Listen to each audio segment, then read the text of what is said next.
Hello, and welcome to Day by Day True Crime Stories, the podcast where we explore a different crime or justice milestone from this day in history. I'm your host, Kona Gallagher, and today is August 20th. On this day in 1989, entertainment executive Jose Menendez settled in to watch TV with his wife, Kitty. But by the end of the night, the room that they were in was reduced to a ruin of splintered wood and buckshot.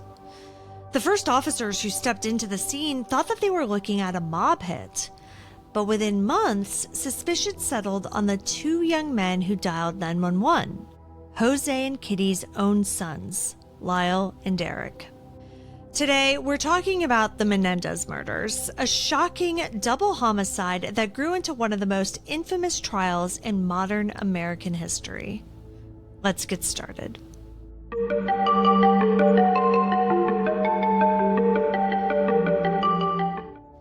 On the evening of August 20th, 1989, the Menendez family seemed to be winding down a perfect weekend. The day before, they had chartered a yacht off of Marina del Rey for a shark fishing trip. And that Sunday night, the brothers, 21-year-old Lyle and 18-year-old Eric, went to see the summer blockbuster Batman while their parents relaxed at home in the den watching a James Bond movie. The den was cozy. Jose had bowls of strawberry and ice cream set out on the coffee table, and Kitty curled up near him as they watched The Spy Who Loved Me. It should have just been another Sunday night. But shortly after 10 p.m., neighbors reported hearing a series of loud pops. But this was a wealthy neighborhood, and some assumed that the sound was just fireworks, and they paid little attention. This wasn't a neighborhood in which you ever heard gunshots. It wasn't until nearly midnight that Lyle's frantic voice came through on a 911 call. Returning home with Eric, he screamed, "They shot and killed my parents."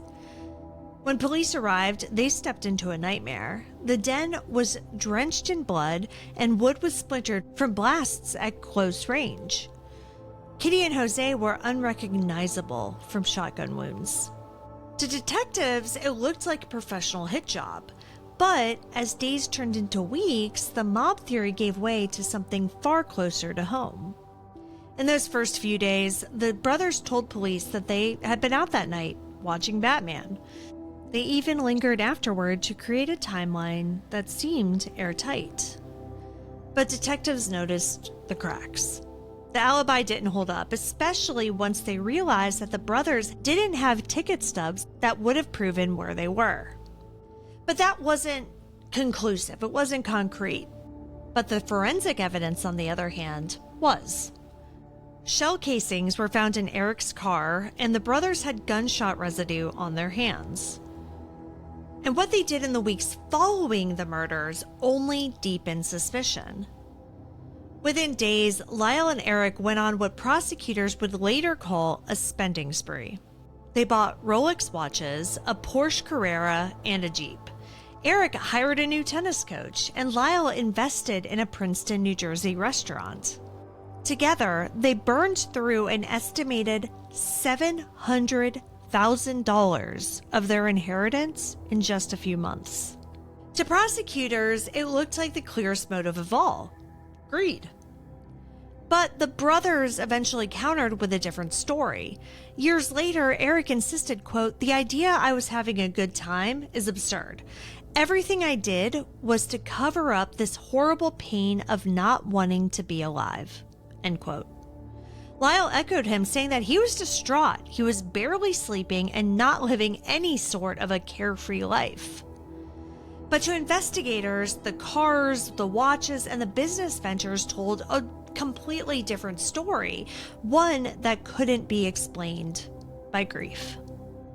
But the real turning point in the case didn't come from the spending or the physical evidence, it came from a confession. In late 1989, overwhelmed by guilt, Eric Menendez began seeing Beverly Hills psychologist Dr. L. Jerome Oziel. In those private sessions, Eric admitted that he and Lyle had killed their parents. Under normal circumstances, doctor-patient confidentiality would have kept this secret sealed forever. But Oziel's mistress, Judalon Smythe, also a former patient, overheard parts of Eric's confession. Even worse, she discovered that Oziel had been taping the sessions for what he claimed was his protection. Frightened, Smythe eventually went to police in March of 1990. She told them that the brothers had confessed and that those confession tapes existed. And that revelation sparked a legal firestorm.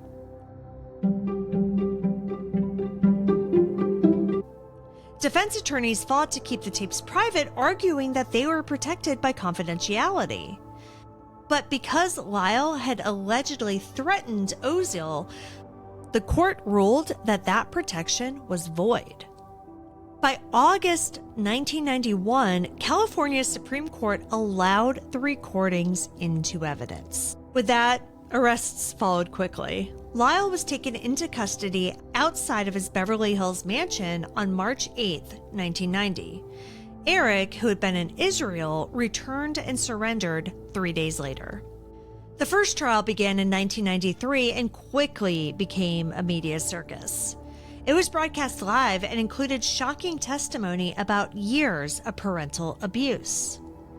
The defense argued that the brothers lived in terror of Jose's alleged physical and sexual abuse and Kitty's emotional instability. The brothers were tried separately and had 2 different juries. And in January 1994, both panels deadlocked and mistrials were declared. But when the case was retried in 1995, the landscape changed.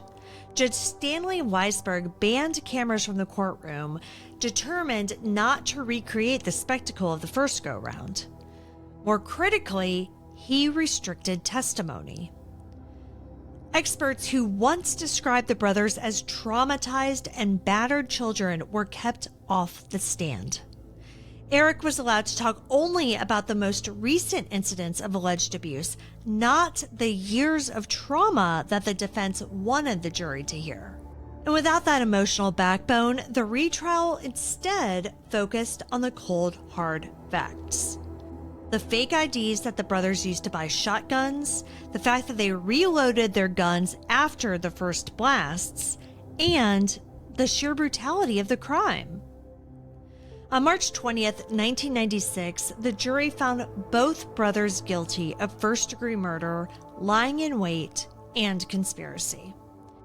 They were both sentenced to life in prison without the possibility of parole. For the justice system, it was closure. But for critics, the verdict ignored the darker, more complicated family history.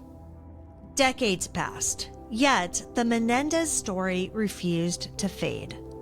In 2025, 2 seismic developments shook the case once again. On May 13th, a Los Angeles judge resentenced Lyle and Eric from life without parole to 50 years to life, making them parole eligible for the first time. The court acknowledged their decades of good behavior and personal growth behind bars. The first parole hearing was scheduled for June 13, 2025. That same summer, new evidence emerged in a habeas corpus review, a letter that Eric had written to his cousin years before the murders describing sexual abuse at the hands of Jose, and a sworn affidavit from Roy Rossello, a former member of the boy band Menudo, alleging that Jose Menendez had raped him in the 1980s. Judge William Ryan ruled that this evidence might have altered the original verdict, which reignited debate about whether the abuse defense, which was once dismissed as manipulation, actually had been real all along. As of this recording, the case is ongoing and the brothers are still behind bars.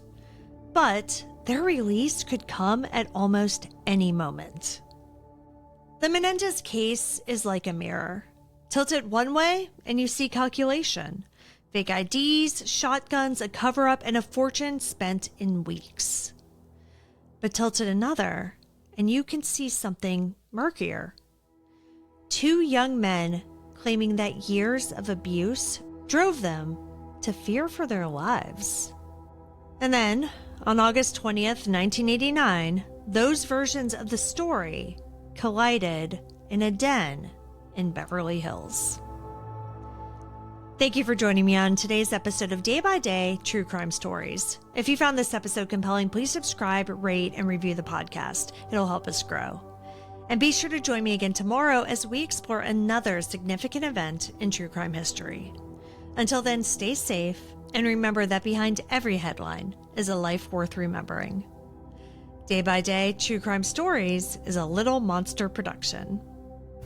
Hey, you can do it!